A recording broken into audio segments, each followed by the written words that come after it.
Shalom, selamat bertemu kembali pada saat ini kepada Jemaat GBP Taman Firdaus, kepada teman-temanku di seluruh Indonesia, kepada teman-temanku yang ada di Arena Tenis Court Bandung. Shalom. Pada saat ini saya akan sharing mengenai firman Tuhan. Judulnya, Hidup untuk Kristus, mati adalah keuntungan. Terambil di Filipi 1 ayat 21. Karena bagiku hidup adalah Kristus dan mati adalah keuntungan.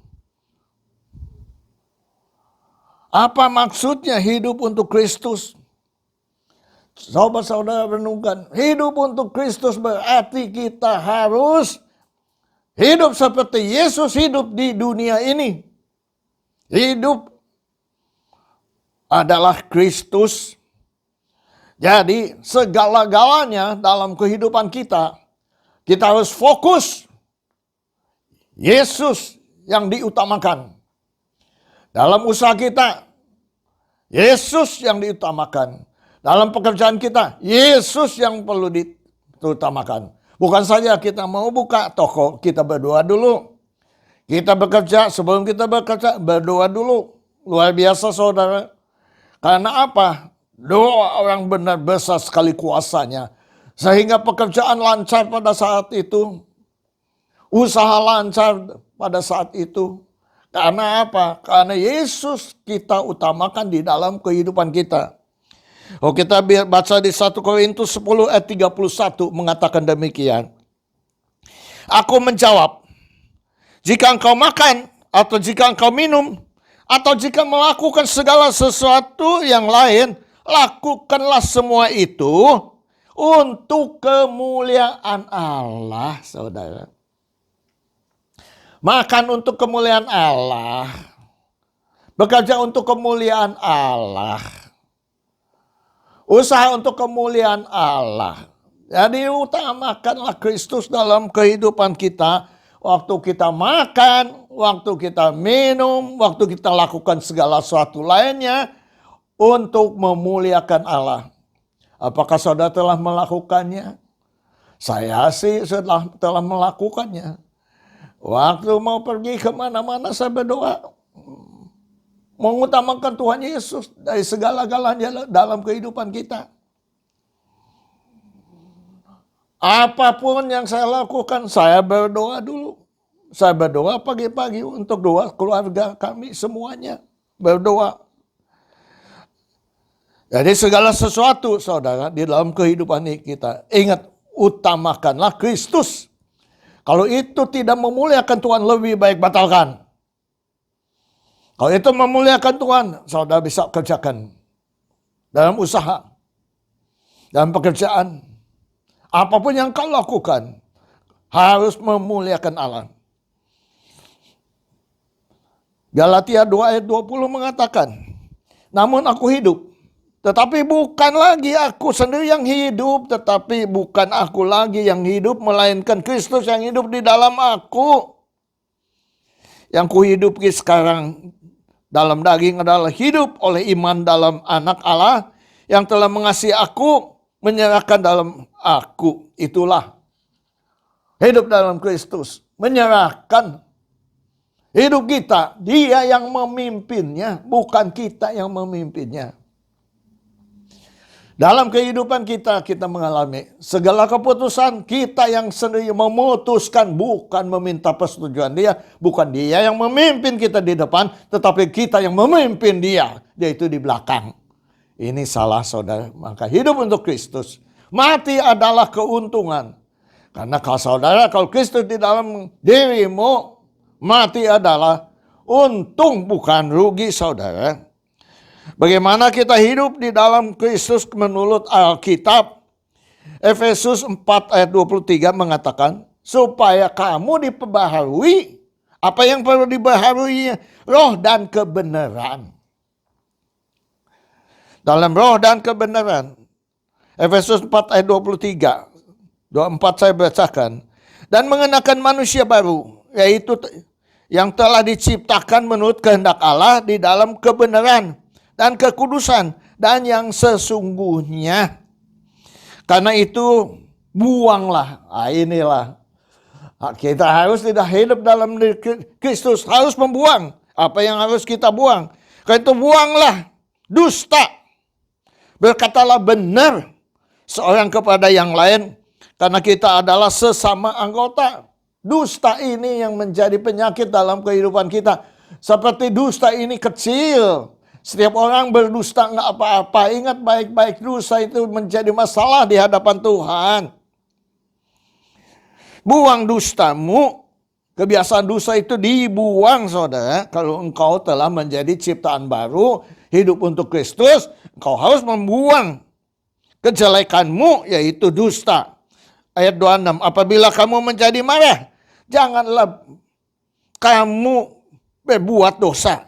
Janganlah matahari terbenam engkau sebelum padam amarahmu. Jadi marah itu ada batasnya. Matahari terbenam engkau harus sudah berbaikan lagi. Jangan terus sampai suami istri tidur berpunggung-punggungan. Seminggu tidak bertanya, tidak ngomong. Saudara tahu ada suami istri. Oh, istrinya mau pergi, dia tulis surat, saya mau pergi ke pasar. Saudara tidak ngomong sama suaminya. Nanti saya mau ke mall, mau beli ini, beli itu keperluan sehari-hari.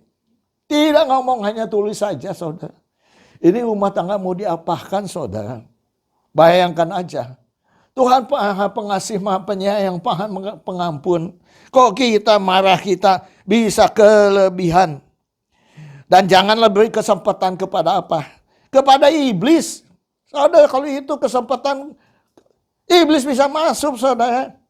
Jangankan saudara tidak bicara dengan suami, suami diambil orang juga, saudara. Nggak tahu, saudara. Karena dia tidak pulang, dia juga tidak minta izin kepadamu.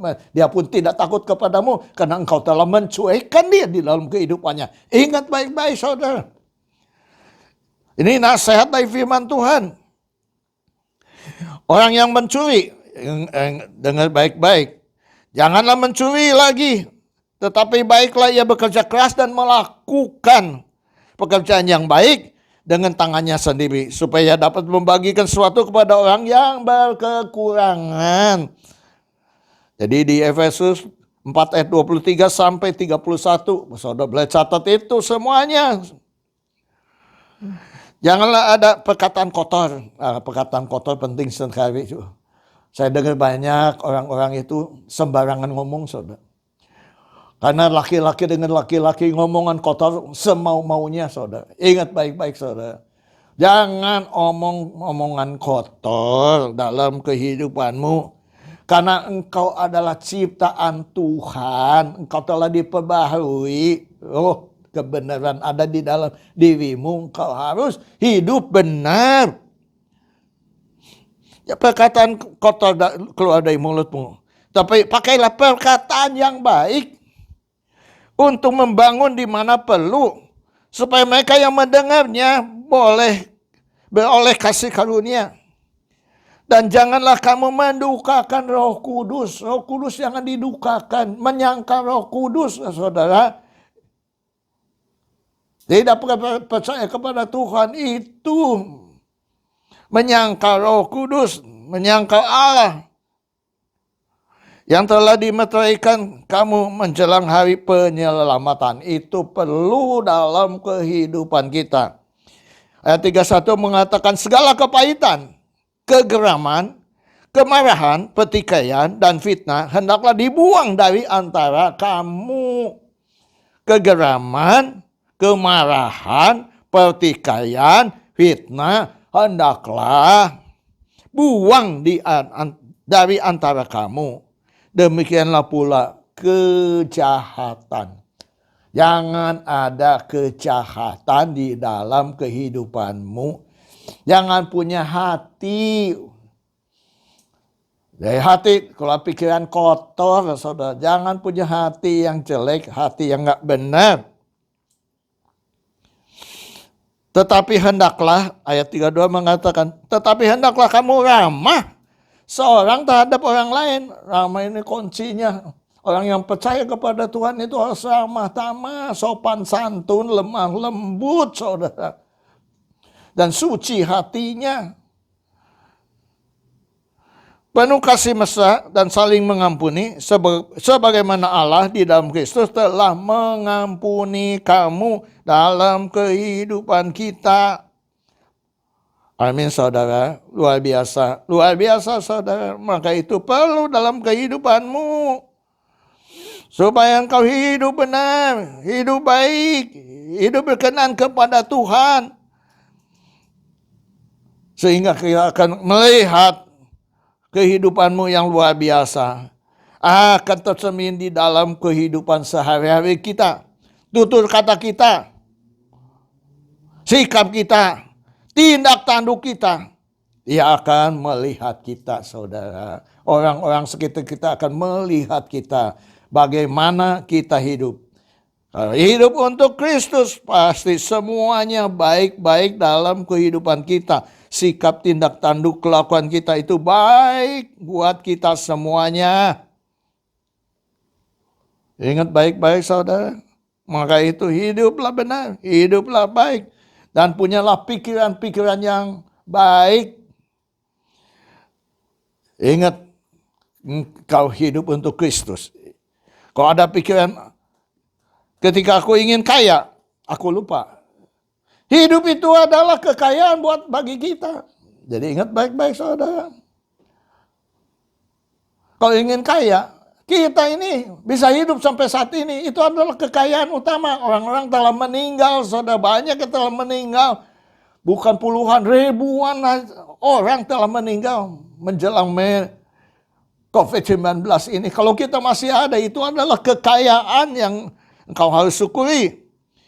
Ketika aku berat untuk memberi, aku lupa bahwa semua yang aku miliki juga pemberian dari Tuhan sendiri. Ingat baik-baik saudara. Kalau saudara mau memberi orang, jangan pikirkan kalau itu dari Tuhan. Berikan saja karena itu juga pemberian dari Tuhan sendiri. Ketika aku ingin jadi kuat, aku lupa bahwa dalam kelemahan Tuhan memberikan kekuatan. Ingat baik-baik saudara. Siapa? Paulus. Tubuhnya ada duri. Dalam kelemahan yang memberikan kekuatan dari Tuhan sendiri. Ketika aku takut rugi, aku lupa bahwa hidup adalah sebuah keberuntungan karena anugerah.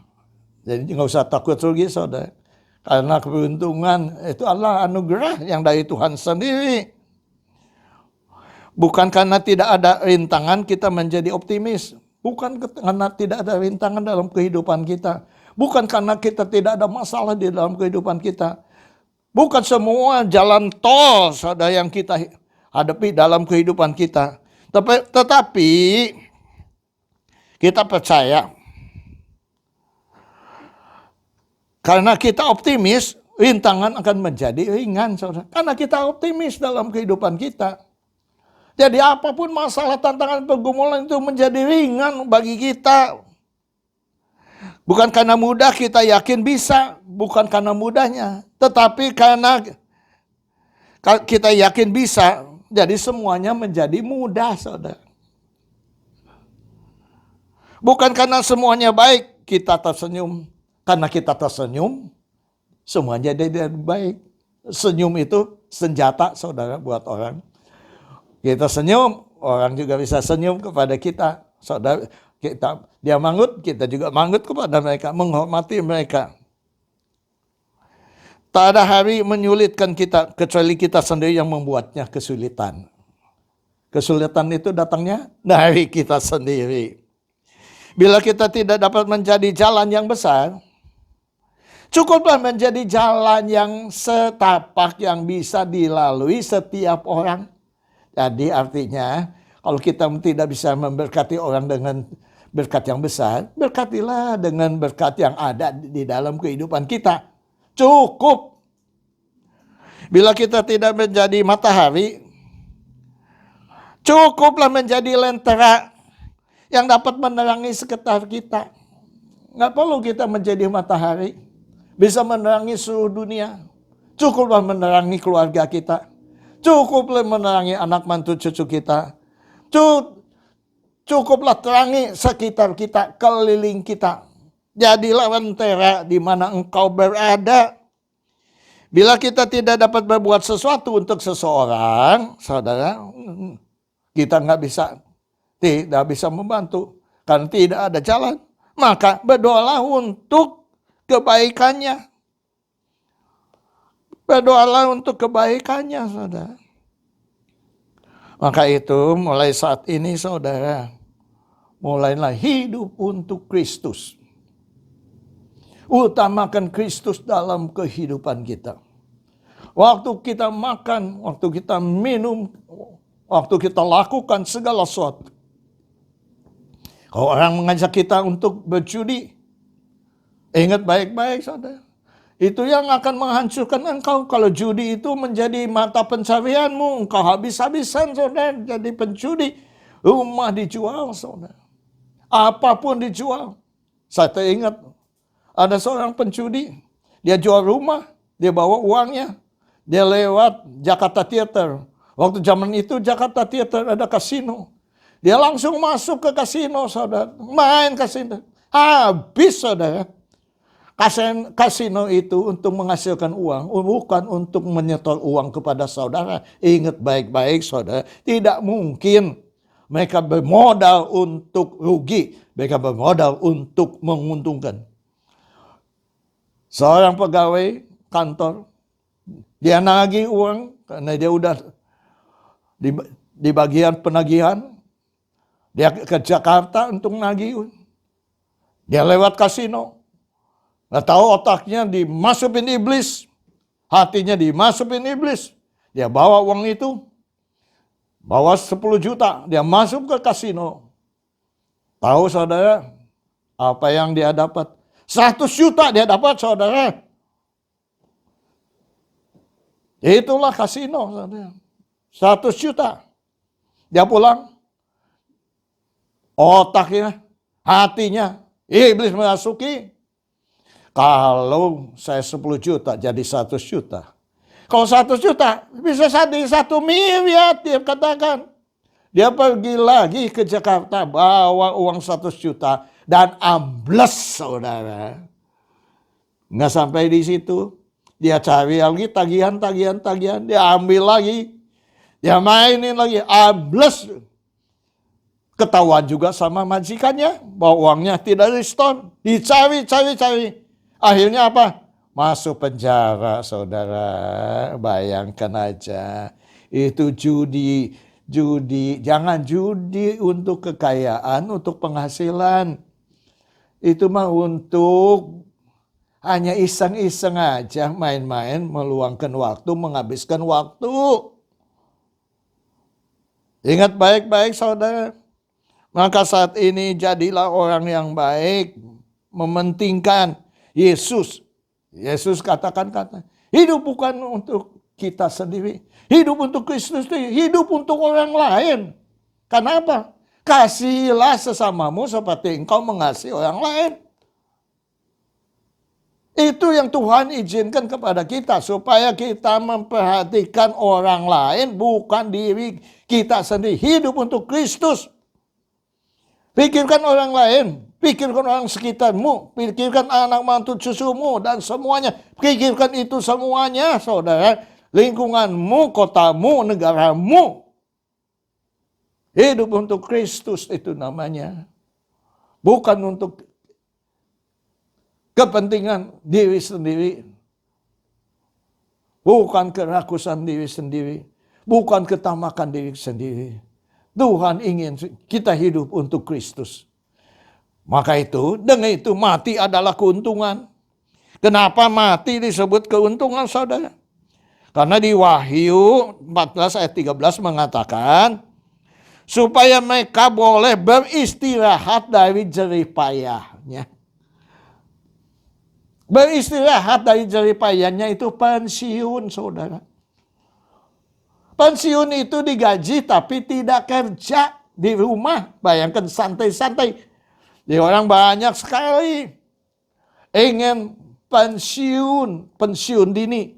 Dulu pensiun umur 55, sekarang 60 pun masih belum pensiun. Bahkan ada yang 65 tahun baru pensiun, saudara. Kedua adalah pulang ke rumah Bapak. Yohanes 14 ada 1-2 mengatakan, di rumah Bapak banyak tempat. Di rumah Bapak banyak tempat. Yang ketiga adalah pekerjaan kita telah selesai di dunia ini, kita harus pulang ke sana. 1 Timotius 4 ayat 7. Pekerjaan kita. Aku telah mengakhiri pertandingan yang baik, kata Paulus. Aku telah mencapai garis akhir. Dan aku telah memelihara iman. Perjalanan sudah selesai. Keempat, menerima mahkota dari Tuhan. Kalau kita pulang, kita menerima mahkota dari Tuhan. 1 Timotius 4 ayat 8. Sekarang telah bersedia mahkota kebenaran yang akan dikaruniakan kepadaku oleh Tuhan, hakim yang adil pada harinya. Tetapi bukan hanya kepadaku, tetapi kepada mereka semua yang merindukan kedatanganku. Kepada kita semua itu akan diberi mahkota kalau kita merindukan kedatangannya, saudara. Kita akan pulang, kita diberikan mahkota. Itu keuntungan. Keuntungannya lagi, hidup di dunia hanya 150 tahun. Hidup di surga kekal itu ribuan tahun, saudara. Maka lebih utama ribuan tahun daripada ratusan tahun, saudara. Kalau saudara telah mengalami hidup di surga, mungkin tidak mau pulang. Dihidupkan kembali ke dunia pun mungkin tidak mau. Mungkin menolak. Seorang ibu meninggal. Waktu dia meninggal, anak-anaknya menangis. Ibunya hidup lagi. Dia katakan apa? Kenapa kamu menangisin aku? Aku sudah dengan Bapa di surga.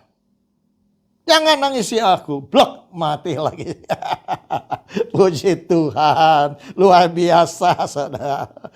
Jadi hidup untuk Kristus. Mati adalah keuntungan. Itulah untung, saudara. Karena saudara akan ketemu Tuhan Yesus. Dan bersama-sama dengan Dia selama-lamanya. Apa yang dikatakan di firman Tuhan. Itu membuktikan bahwa firman Tuhan hidup kepada orang percaya, dan surga itu ada dalam nama Tuhan Yesus. Terima kasih Bapa. Bisakan semuanya hanya di tangan kuasa-Mu. Hanya di dalam nama Tuhan Yesus kami telah berdoa dan mengucapkan syukur. Amin. Kita berdoa. Bapa surgawi, Bapa yang kami kenal di dalam nama Tuhan Yesus. Kami percaya 2-3 orang berkumpul Engkau hadir. Kuasa-Mu hadir. Mujizat-Mu hadir. Keajaiban-Mu hadir di tempat ini. Pada saat ini anak-anak-Mu yang sakit. Taruhlah tangan kanan-Mu di tempat yang sakit. Angkatlah tangan kiri-Mu tinggi-tinggi. Dalam nama Tuhan Yesus, Kau melihat tangan kanan yang ditaruh di tempat yang sakit. Apapun penyakit mereka, Tuhan adalah dokter di atas segala dokter. Tabib di atas segala tabib. Yang menyembuhkan segala penyakit. Jadilah tahir. Jadilah sembuh. Dalam nama Tuhan Yesus. Dengan iman percaya engkau telah disembuhkan. Kalau engkau mempunyai masalah, tantangan, pergumulan dalam kehidupanmu. Berbicara kepada Dia. Dan berbicara. Taruhlah kedua tanganmu di dadamu. Berbicara kepada Dia. Dan Dia mendengarkan doa-doamu. Doa yang benar besar sekali kuasanya menjadi kenyataan dalam kehidupanmu sendiri. Terima kasih Bapa. Kami percaya Tuhan. Doa-doa mereka telah Engkau dengar dan Engkau telah mengabulkan dalam nama Tuhan Yesus. Kau telah memberikan jalan keluar bagi mereka. Sehingga mereka keluar sebagai pemenang dalam nama Tuhan Yesus. Terima kasih Bapa. Kami serahkan semuanya hanya di tangan kuasa pimpinan-Mu. Hanya di dalam satu nama, nama di atas segala nama. Penguasa langit dan bumi dengan seisinya. Namanya Tuhan Yesus Kristus. Kami telah berdoa dan mengucapkan syukur. Haleluya. Angkatlah kedua belah tanganmu. Kita akan menutup Dalam nama Tuhan Yesus. Terima kasih Bapa. Kami meteraikan firman-Mu di dalam sanubari kami. Hidup untuk Kristus. Mati adalah keuntungan. Dalam nama Tuhan Yesus Kristus. Terima kasih Bapa. Kami meteraikan firman-Mu. Firman-Mu akan bertumbuh dan berbuah di dalam kehidupan kami. Dalam nama Tuhan Yesus Kristus. Terima kasih Bapa. Terimalah berkat anugerah dari Allah Bapa. Damai sejahtera dari Yesus Kristus. Persekutuan persatuan penghiburan dari Roh Kudus yang menghibur dan mempersatukan kami semuanya. Sekarang sampai Maranatha, Yesus datang untuk kedua kalinya. Hanya di dalam satu nama, nama di atas segala nama, penguasa langit dan bumi dengan seisinya, namanya Tuhan Yesus Kristus. Kami telah berdoa dan mengucapkan syukur. Haleluya. Amin. Tuhan memberkati.